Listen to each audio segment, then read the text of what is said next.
Hello YouTube, welcome to Sunday in the shop. We got this stove packed. It's 25 degrees out, but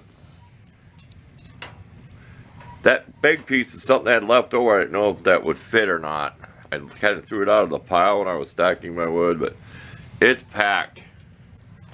And there's wood burning underneath it. So we're getting this thing shut down, and it's about 78 degrees on the thermometer over there. The stovepipe's getting over 500 some degrees, and that's in the danger zone. So we get the stove all shut down, and we'll get to work showing you what our projects will be today.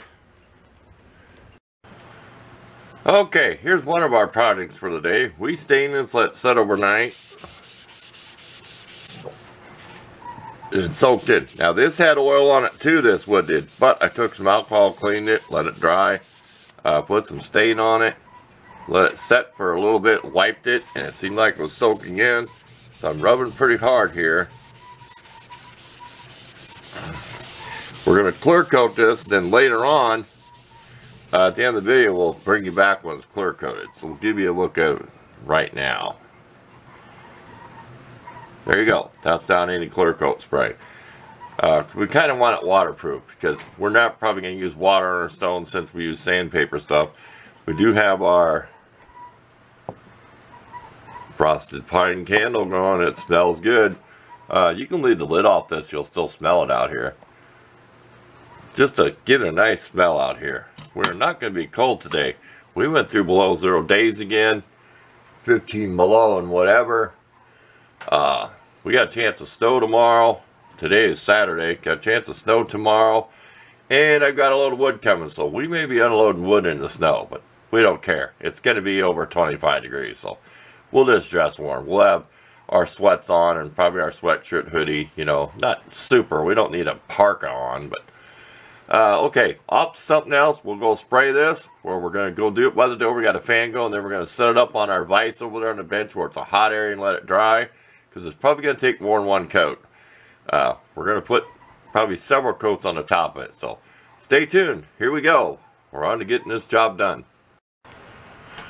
Okay, we're back. If anybody hears any squeaking in the background, I have a piece of paracord that holds my tarp to my tarp lean-to on my shed out here, and it goes through like eye hooks and stuff, and the wind blows, that thing will squeak. And I had a piece of wire in there. I thought that was doing it. It's just the rope squeaking. So you might hear squeaking in some of my videos, but we have a sander problem. We took out these 4 screws which go here. See the 4 pattern? Then this comes off. Might as well show you. This is wobbly, okay? Well, this screw is loose. See that? It's got some kind of rubber or something stuck in it, so we're going to Loctite that. So stay tuned. We'll get this off here and get you a little closer. Might as well get it set before we do that. Get you a little closer. We'll get this, you know, let's just take it out. We're going to Loctite that. There's some rubber or something stuck in there. I'm assuming it's an Allen bolt.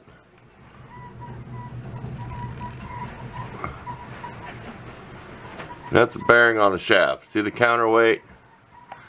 That makes this thing vibrate. So when this spins, it shifts back and forth. It goes 2 ways. So we'll bring you back once we get it all figured out. So in case you want to take one of these apart, you're not too scared to. Like I said, something's stuck in this bolt. So we'll bring you back when we get that bolt Loctited in, and we'll tell you what, and back together, and we'll tell you what we're going to do.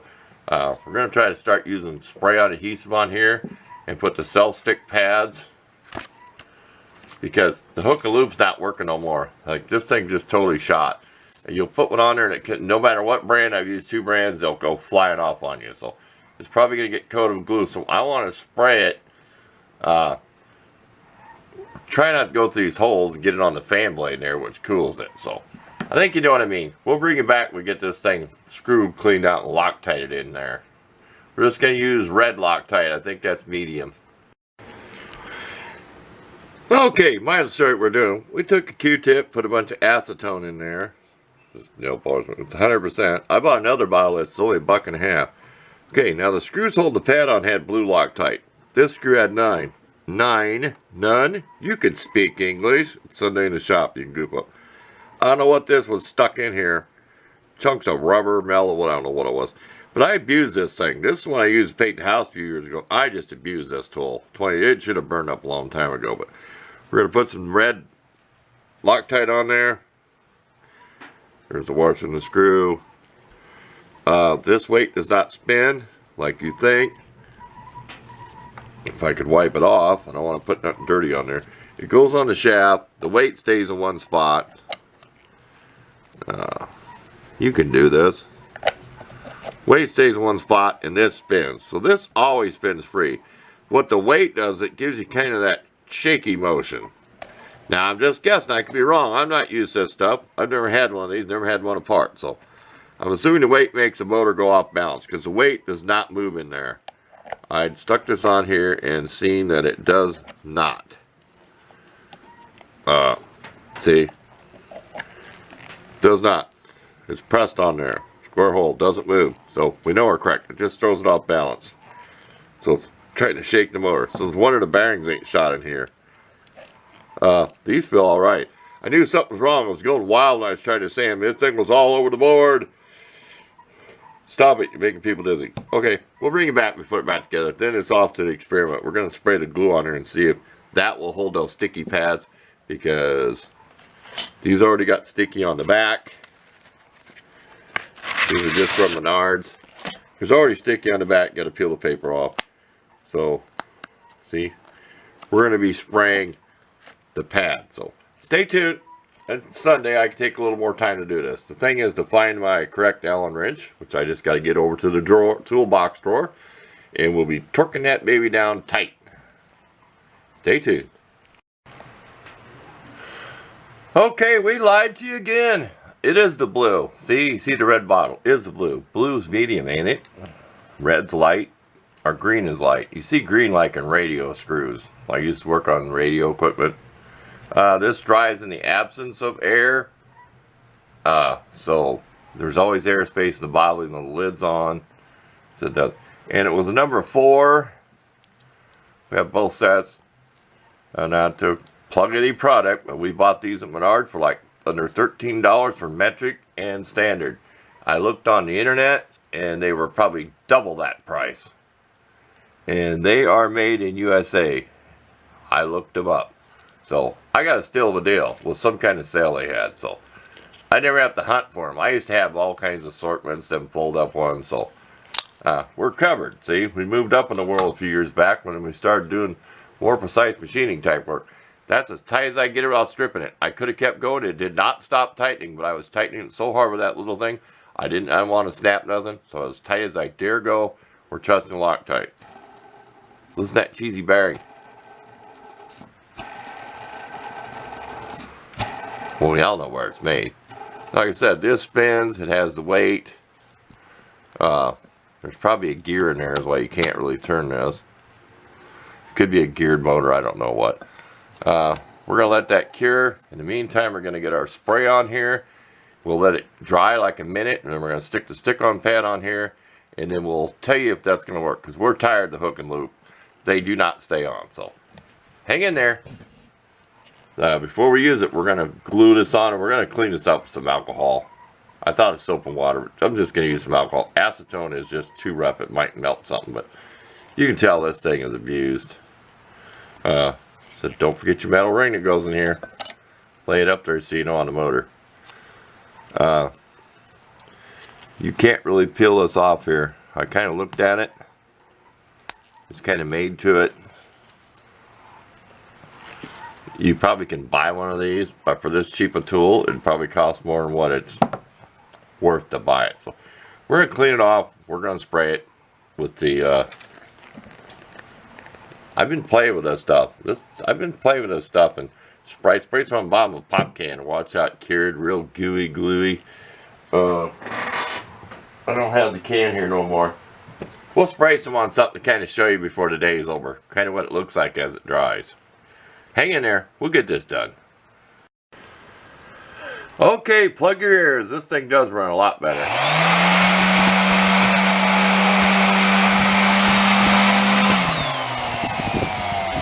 Before you can't hold it in your hand. Listen to that nice bearing in here. It might not have been that bad, was it? One thing I forgot to mention.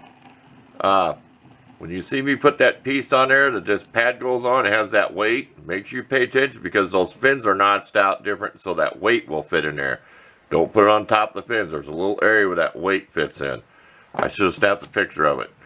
Just in case you get one, something like this. So this was a tool shop from Menards special, 20 bucks. Okay, well, I'll put the spray glue on here and give it a try. Had a mishap with this pad. I peeled the paper off and then I stuck it back on like a dummy. I probably stuck the wrong side, but we're going to go with the experiment. So that paper that stuck to it is probably because I put it on wrong from the shiny side. Okay, here we go. We're going to spray some of that glue on there. Wait a minute. We're going to put it on there, then we're going to see how tacky it feels. Then we're going to grab a piece of wood and do some sanding. Okay, fail or not, here we go. And I sprayed a lot of it on there. And it wasn't super dry either. I mean, I sprayed and it gets kind of tacky. I'm kind of used to it. Those cans make a mess. They'll spray, then they'll spray in a stream. They don't spray like spray paint. You just got to clean the nozzle off with rubbing alcohol. Don't use acetone. It'll melt the plastic. So there's a tip. Get that spray glue and it starts clogging around the tip, getting on the can. Here we go. Wish me luck.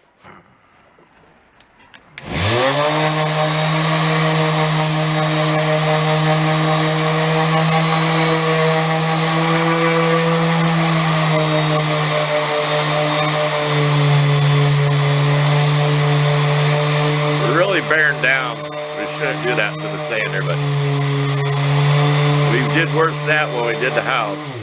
Oh, I remember, you can't hear me when the tool's running. So we abuse this on the house. Can you see the difference? Yeah, we're tired of stuff with the holes in it. We don't use the exhaust thing anyway. We usually go outside or we set her by the door, which we're at. We'll have the fan on. Kick that up a notch even though the door ain't open.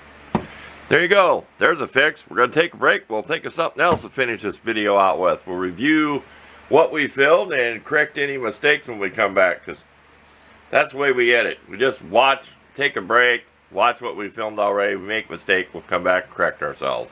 Like on that little weight inside of there. But I think that'll work. My first experiment was I had a hook and loop pad on her, like whatever grit before 60 grit. That's 60 grit. I just stuck it on there, the adhesive pad. It lasted through one board and that was about it. Then it all flew off. A lot of dust there, huh? It all flew off. It came unhooked. I mean, this stayed stuck to the other pad. It's just the pad came off. Just a hook and loop thing shot. So we're going to get some more life out of this. So we've had it for a couple years. We're not complaining. For 20 bucks, it's done enough work. I can buy another one. And I would buy another one. So not a spokesperson for the company, but get it right now for $19.99. Oh. Stay tuned. We're outside for some fresh air. We sprayed by the door with that clear spray. We want to get some fresh air because even though I spray and the fan blows outdoor, it stinks. Icicles. We're at 32, a little above 32 degrees. See that? That got broke about a month ago. 60-mile-an-hour winds. And it'll try to spin and it will shake the whole tower and the whole building. So we don't know when we're going to get up there to take it down. We know how to make the blades. We'll probably just maybe make it a two-blader. But look at those icicles. That's all the wood we have left. About 2 days worth. He's coming right on time. Some big icicles there. But it's all melted off. That's pretty big deal when it's 32 degrees after we've had all that below zero weather. So we're going back in, taking a break, warming back up, put some more wood in the stove. Okay, we're about done for the week. This is the brand we used. This is the only thing I'll buy of this brand ever again. All that paint I got on sale, you probably heard me complain about it. All that paint I got on clearance, they've all clogged. I've thrown half cans of paint away because you cannot turn it upside down to clear it because it says spray at any angle. So when you turn upside down, it will not clear. And this is the original top on this one, and I had another can of it and never did it. Okay, we got 2 coats on here. Now there's some dust on here embedded, but it's just for working. Here's where I put sawdust and super glue in there to fill them holes, which look like the ones on the back. We don't care about the back. That stain don't stain much over glue, that Gorilla Glue. It should have been scraped off. But we didn't worry too much about the back. We should have took this to the belt sander because we had bad jigsaw cuts. But I said it's for using on a knife sharpener. So we'll set it up here one time. Everybody's seen it. We've done it to death. Wipe the dust off it. Everybody's seen the whole build on this if you watch my channel. If not, we'll look for the new sharpener. There you go. That looks a little more pleasing. Let me show you the board that I've been spraying the lacquer on. Clear coat. I call it lacquer. I don't know if it is or not. From the other day when I sprayed hearts and sprayed more. So that's without spraying, that's with it. So we get some pretty nice stuff out of this clear coat on this cheap wood. I do not know what kind of wood it is. One of my YouTubers said it looked like red oak scraps. This whole dresser is made out of scrap. Most stuff's made out of poplar wood on that furniture. Look at that shine. Look at that. Ooh, glossy like a cheap paint job on a car where they painted it and they're still dusting it and they shoot a clear coat on it and it looks all shiny until you get looking at it. You'll see all the nasty. You can probably even see that over there. See that? That's a speck of dirt and dust. Of course you can see it. Okie dokie. There you go. Woohoo. Make it a little waterproof. It's dry. It don't take that long. I mean, when I picked this up with the wood stove on the vise over, I mean, this board felt warm and this felt warm. You put your hands on it. So, probably like an hour drying time on each coat. So, there you go. Thanks for watching this week, and we'll look forward to seeing you next Sunday.